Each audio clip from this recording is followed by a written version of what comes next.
السلام علیکم ورحمۃ اللہ وبرکاتہ۔ بسم اللہ والحمد للہ والصلاة والسلام علی رسول اللہ، اما بعد۔ نوجوان دوستو، آج ہجری سال کی پہلی تاریخ ہے۔ 1441 ہجری ختم ہو گیا اور آج 1442 ہجری کا پہلا دن ہے اور آج ایک محرم الحرام ہے۔ ہم اس موقع پہ کیا کرتے ہیں؟ ایک دوسرے کو مبارکباد دیتے ہیں، نیا سال مبارک ہو، جبکہ اس کا تذکرہ کسی کتاب میں، کسی حدیث کی کتاب میں اور کہیں پر بھی نہیں ملتا اور نہیں کسی تاریخ میں اس کا ثبوت ہے۔ میں بات اس لیے کہہ رہا ہوں کہ جو لوگ اس طرح کے میسیجز کرتے ہیں وہ صرف اپنے آپ کو اسی حد تک محدود کرتے ہیں۔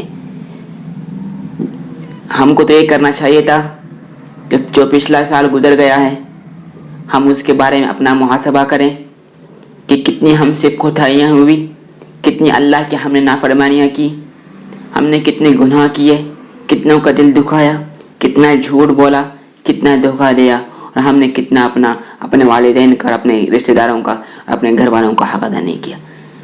ہم کو اپنا محاسبہ کرنے کی ضرورت ہے، اور محاسبہ کرنے کے بعد جو نیا سال شروع ہو رہا ہے، نئے عزم کے ساتھ، نئے ارادے کے ساتھ، ہم کو یہ سوچنے کی ضرورت ہے کہ انشاءاللہ اس سال ہم کثرت سے عبادت کریں گے، ضیاع وقت نہیں کریں گے، وقت کا ضائع نہیں کریں گے، وقت ضائع نہیں کریں گے۔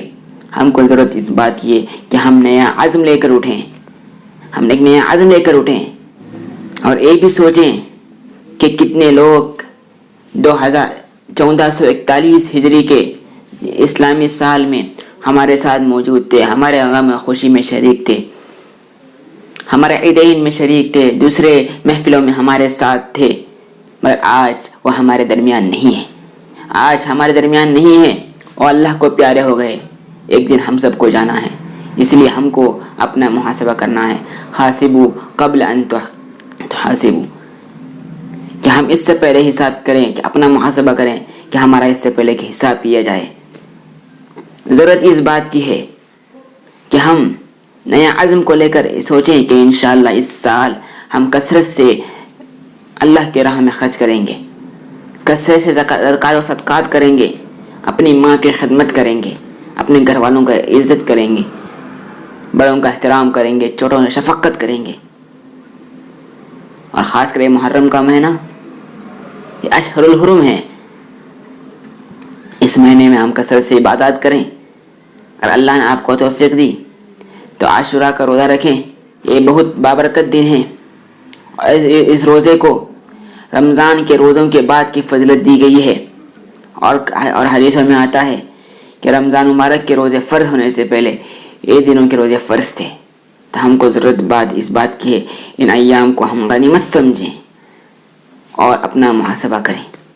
اور معاشرے میں محرم الحرام کے متعلق طرح طرح کے خرافات اور بدعات پھیلی ہوئی ہے، میں یہاں پر اس کا تذکرہ کرنا نہیں چاہتا، میں صرف اشاروں میں بات کر رہا ہوں۔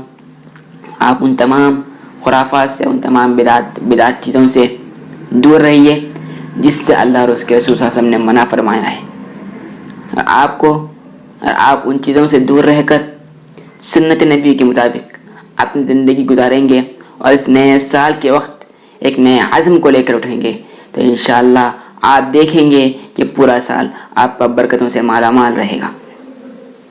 آپ دین کو زندہ کرنے کی نیت سے، سنتوں کو زندہ کرنے کی نیت سے، اپنی اصلاح کرنے کی نیت سے، اپنے گھر والوں کی، اپنے بیوی بچوں کی صحیح اخلاق کی بنیاد پر تربیت کرنے کی نیت سے اگر آپ اس سال کا آغاز کریں گے تو آپ دیکھ لینا انشاءاللہ پورے سال میں آپ کی زندگیوں میں برکتیں ہی برکتیں رہیں گی۔ مگر ہم نہیں، ہم اس طرح کی خرافات میں، بدعات میں ملوث ہے، ہمارے اصول ہم سے چھوٹنے کا نام نہیں رہی ہے، صرف رسم و رواج کو ہم نے اپنا مقصد سمجھ لیا ہے، اور جو اصل ہے، دین ہے، نمازیں ہیں، نوافل ہے، صدقہ و خیرات ہے، زکوٰۃ ہے، ہم نے اس چیزوں کو رسمی سمجھ لیا ہے، اور معاشرے میں یہ ہو رہا ہے۔ میں صرف باتوں میں بات اتنا اشارہ کہنا چاہتا ہوں کہ لوگ فلاں مجلس کے نام سے، فلاں چیز کے نام سے راتوں رات جاگتے ہیں، وہ صحیح اور غلط کیا ہے وہ فیصلہ اللہ کرنے والا ہے. میں اس پر تذکرہ یہاں نہیں کروں گا. اگر اس پر بحث کروں تو لمبی بحث ہے. مگر جو غلط یا صحیح ہے یا جو بھی ہے یا بدعت ہے، میں آپ کو اتنا کہتا ہوں، اگر آپ وہ کر رہے ہیں تو اب پوری رات آپ جاگتے ہیں، اس کے نتیجے میں خدا نخواستہ آپ کی فجر کی نماز چلی جاتی ہے جو فرض ہے. اور فجر کی نماز کتنی بڑی فضیلت ہے. ویسے ہر فرض نمازوں کی بڑی فضیلت ہے. میں آپ کو صرف مثالاً سمجھاتا ہوں کہ ہم فجر سے پہلے دو رکعت نفل پڑھتے ہیں، اسے خیر دنیا ما فیہا کہا گیا، یعنی دنیا اور اس میں جو کچھ ہے وہ سب سے بہتر ہے. صرف سنت نماز کی فجر کے پہلے جو پڑھتے ہیں اتنی بڑی فجر ہوگی. فجر کی نماز اور عشاء کی نماز جو پڑھتا ہے اس کو پوری عبادت کا ثواب ملے گا باجماعت پڑھنے سے. مگر ہم اس کو سیریسلی نہیں لیتے. تو ضرورت اس بات کی ہے کہ ہم نئے سال کے موقع پر ایک عزم لے کے اٹھیں، ایک مثبت قدم لے کے اٹھیں کہ انشاءاللہ ہم کچھ کریں گے ملت کے لیے، مسلمانوں کے لیے، اپنے گھر والوں کے لیے. اور ہم انشاءاللہ جو کوتاہیاں پچھلے سال ہوئی، انشاءاللہ اس سال ہم ان کوتاہیوں کو دور کرنے کی کوشش کریں گے. انشاءاللہ انقلاب آئے گا، ہماری زندگی میں بھی انقلاب آئے گا.